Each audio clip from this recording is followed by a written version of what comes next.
The baby monitor sits on the nightstand, its soft green glow illuminating the quiet bedroom where two exhausted parents are just beginning to drift off to sleep after a long day, and everything looks perfectly normal on that small screen showing the nursery down the hall, the crib positioned safely in the corner, the nightlight casting a gentle amber warmth across the room, and then without warning their family dog, a 4-year-old German Shepherd named Duke, begins barking frantically outside the nursery door, his claws scraping against the wood with an urgency that seems completely out of character for their normally calm and well-trained companion, and at first the parents exchange tired glances because Duke has been acting strange all evening and they assume he just wants attention or maybe heard a raccoon outside, but then the barking shifts into something else entirely. A desperate high-pitched whine mixed with deep growls that make the hair on the back of your neck stand up. And when the mother reaches for the baby monitor to check on their 18-month-old daughter Emma, she sees the toddler standing in her crib, tiny hands gripping the rail, and the child is completely still, which is unusual because Emma never stays still, and then the mother notices something on the nursery floor near the base of the crib, something coiled and dark with a shape that doesn't belong in any American home. And as her eyes adjust to what she's seeing on that grainy monitor screen, she watches a hood slowly spread open and realizes with absolute horror that she is looking at a cobra positioned less than 3 feet from her baby's crib, and her scream brings her husband bolt upright as Duke continues throwing himself against the nursery door, and in that frozen moment of terror every parent's worst nightmare is unfolding in real time, and the question racing through both their minds is the same one you're probably asking right now. How did a venomous cobra end up inside a nursery in suburban Florida? So let me take you back to the beginning of this evening, because understanding how this happened is the only way to understand why what comes next matters so much. Earlier that same night, around 7:30, the Patterson family was settling into their normal evening routine in their comfortable 2-story home located in a quiet residential neighborhood about 40 minutes outside of Tampa, the kind of neighborhood where families wave to each other from driveways and kids ride bikes until the streetlights come on. And there was nothing unusual about the evening except for one small detail that the Pattersons had mostly ignored, a local news segment that afternoon had mentioned an incident involving an exotic reptile collector who lived about 2 miles away. Apparently one of his enclosures had been damaged during some renovation work on his property and authorities believed a venomous snake may have escaped. Residents were advised to keep windows closed and report any unusual sightings. But the Pattersons had only half listened to this warning because things like that never actually affect anyone you know, and besides their neighborhood was gated and well-maintained, and the idea of a dangerous snake making its way into their home seemed almost laughable, so when the mother Sarah put little Emma down for the night around 8 o'clock, she didn't think twice about the fact that the nursery window was cracked open just an inch to let in the cool evening breeze, and she definitely didn't connect any of this to Duke's behavior, which had been unusual all day. The dog had been pacing through the house with his nose pressed to the floor, pausing at air vents and staring at gaps under doors with an intensity that made Sarah laugh and tell him he was being ridiculous. At one point Duke had planted himself in front of the nursery door and refused to move, growling softly at something neither parent could see or hear, and when Sarah had tried to usher him away he had actually resisted, which was completely unlike him. Eventually she managed to coax him downstairs with treats, but looking back now she realizes the dog had been trying to tell them something from the very first moment. He had sensed what no human in that house could possibly detect. A predator had entered their territory and it was slowly making its way toward the most vulnerable member of the family. The cobra, later identified by wildlife officials as an Indian spectacled cobra likely bred in captivity, had escaped from the collector's property sometime that morning and spent the entire day moving through drainage ditches and garden beds, seeking shelter from the Florida heat. And as the temperature dropped after sunset, the snake began searching for warmth, which is a survival instinct for all cold-blooded reptiles. It found its way through a gap in a wooden fence, crossed the Pattersons' backyard, climbed the trellis beneath the nursery window, which was textured enough to provide grip, and slipped through that 1-inch opening that Sarah had left for fresh air. The snake wasn't hunting, it wasn't looking for prey, it was simply following a heat signature and seeking a safe enclosed space. But none of that made it any less dangerous, because this particular species carries potent neurotoxic venom capable of causing respiratory failure in humans within hours if untreated, and the nursery with its warm carpeting and enclosed corners was exactly the kind of environment the cobra was instinctively drawn to. It coiled near the crib simply because that area retained heat from the baseboard heating vent, and it remained still because that's what cobras do when they feel secure. They conserve energy and weight. And the snake had no idea that 3 feet above it lay a sleeping human child whose every small movement would eventually wake it from its rest. Downstairs the Pattersons were watching television with Duke lying between them on the couch, but the dog was far from relaxed. His ears kept rotating toward the stairs, and every few minutes he would lift his head and stare at the ceiling as if tracking something moving above them. Sarah remembers thinking it was probably just house sound settling, but Duke knew better. His hearing could detect frequencies that humans can't perceive, and his sense of smell was picking up something foreign and dangerous. At approximately 9:45, Duke suddenly jumped off the couch and ran to the base of the stairs. He stood there rigid with his hackles raised, looking up toward the second floor, and when he began barking, both parents told him to stop because they didn't want him waking Emma. But Duke wouldn't stop. If anything, his barking became more frantic and he started climbing the stairs, still barking. And eventually he reached the nursery door, and that's when the real urgency began. His paws scraped against the wood, his body threw itself against the door, and the sounds he made were unlike anything the Pattersons had ever heard from their dog. It wasn't just barking anymore, it was almost screaming, and at first this only annoyed the parents because they assumed Duke had seen a shadow or heard a noise and was overreacting the way dogs sometimes do. The father, Mark, even shouted up the stairs for Duke to knock it off, but the dog ignored him completely. Then Sarah picked up the baby monitor and everything changed. She saw Emma standing in the crib, and she saw the snake, and the scream that left her throat brought Mark running, and within seconds both parents were sprinting up the stairs toward the nursery, their hearts pounding so hard they could feel it in their throats. And when they reached the door, Duke was still there, blocking it with his body as if he was standing guard. And when Mark tried to push past him, the dog actually resisted. He was positioning himself between his family and the threat on the other side of that door. And finally Mark managed to open it just wide enough to see inside, and what he saw will stay with him for the rest of his life. There was his baby standing in her crib, completely frozen with fear, and there on the floor was a cobra with its hood fully expanded, hissing softly, its body coiled and ready to strike at any vibration or sudden movement. And Mark knew instantly that if he rushed in, if he made any sudden motion, the snake would react, and his daughter was within striking distance. The venom from a single bite could kill an adult human within hours without treatment. For a child Emma's size, the timeline would be far shorter, and so Mark stood in that doorway, paralyzed by the understanding that his next move could mean life or death for his little girl.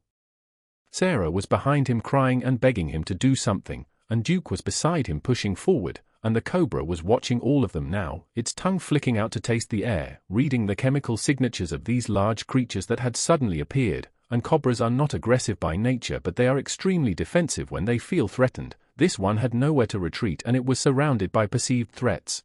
Its hood remained fully spread as a warning display, and its head swayed slightly, tracking movement, and Mark knew that any rescue attempt had to be slow and calculated, or someone was going to get hurt. He told Sarah to go call 911 and animal control. She ran for her phone, and then something happened that Mark still can't fully explain. Duke stopped pushing against his leg and instead walked slowly into the nursery, not charging, not barking anymore, just walking with deliberate, calm steps toward the snake, and the cobra immediately shifted its focus to this new approaching threat. Its head turned away from the crib and locked onto the dog, and Duke kept moving closer, one step at a time, drawing the snake's attention completely away from Emma.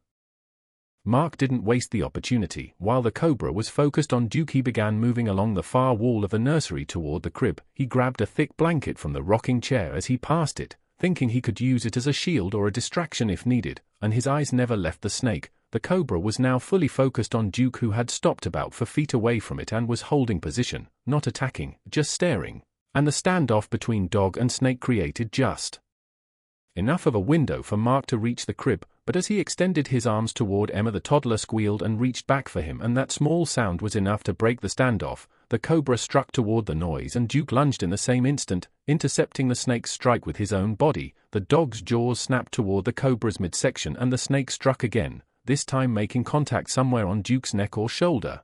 And in the chaos of that exchange, Mark grabbed Emma and pulled her from the crib. He turned and ran for the door, shielding her body with his own. Sarah was already in the hallway, and she took Emma from his arms, and Mark spun back toward the nursery just in time to see Duke still engaging the cobra. The dog was shaking his head violently with part of the snake in his mouth, and the cobra was twisting and striking repeatedly. And Mark grabbed a wooden chair from the corner and used it to pin the snake against the floor while yelling for Duke to back off. And finally, after what felt like hours but was probably only seconds, the cobra was immobilized and Duke stumbled back, and Mark could see blood on the dog's fur. Animal control arrived within 20 minutes. The snake was safely captured and later returned to wildlife officials who were coordinating with the exotic reptile collector and local authorities. The collector faced significant fines and potential criminal charges for inadequate containment of dangerous animals.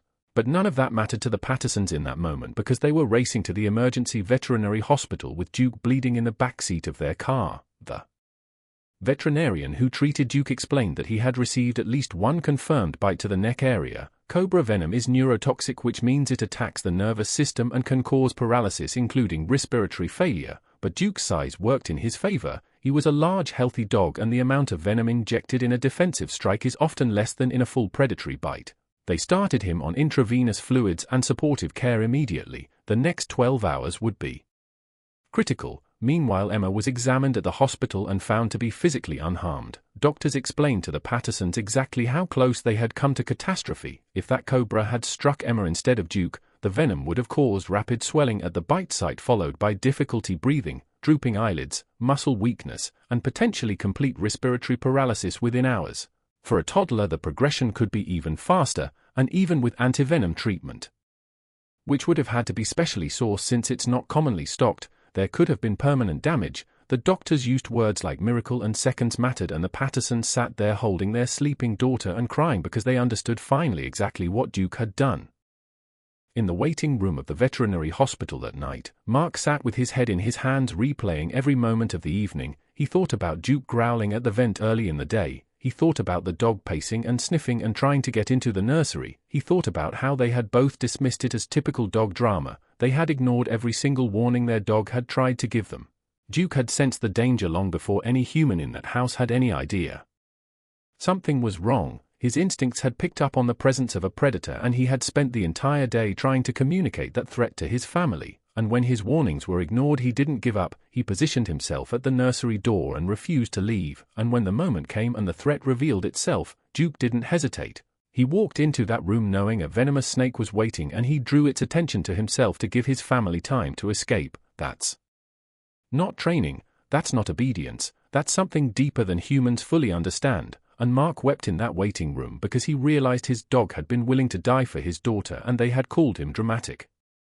The next morning, the veterinary team delivered the news that Duke was going to survive. The venom had caused some localized tissue damage and he would need continued treatment and monitoring, but his vital signs had stabilized and he was expected to make a full recovery. When the Pattersons were finally allowed to see him, Duke lifted his head from the blanket and his tail thumped weakly against the floor when he saw them.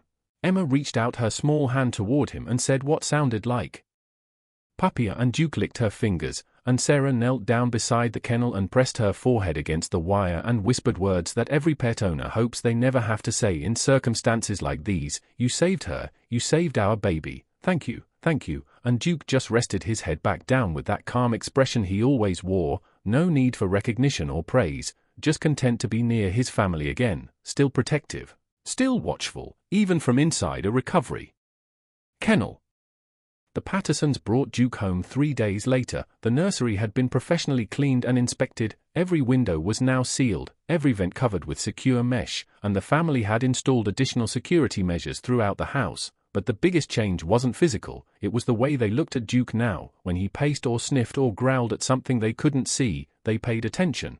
They learned to trust that their dog's senses were picking up on things human perception simply couldn't detect, and every night when they put Emma to bed, Duke would settle himself on the floor beside her crib and stay there until morning, not because he was told to, but because that's what protectors do. And sometimes Sarah would stand in the doorway and watch them, her daughter sleeping peacefully and her dog keeping his silent, vigilant watch. And she would think about how close they came to losing everything and how a four-legged member of their family had stepped between her baby and death without a moment's hesitation. Danger doesn't always announce itself. Sometimes it slips in through a cracked window on a cool evening breeze, sometimes it coils silently in the corner of the safest room in your house, and sometimes the only thing standing between that danger and the people you love is a creature who can't speak but whose loyalty speaks louder than words ever could. Duke didn't know the statistics about cobra venom.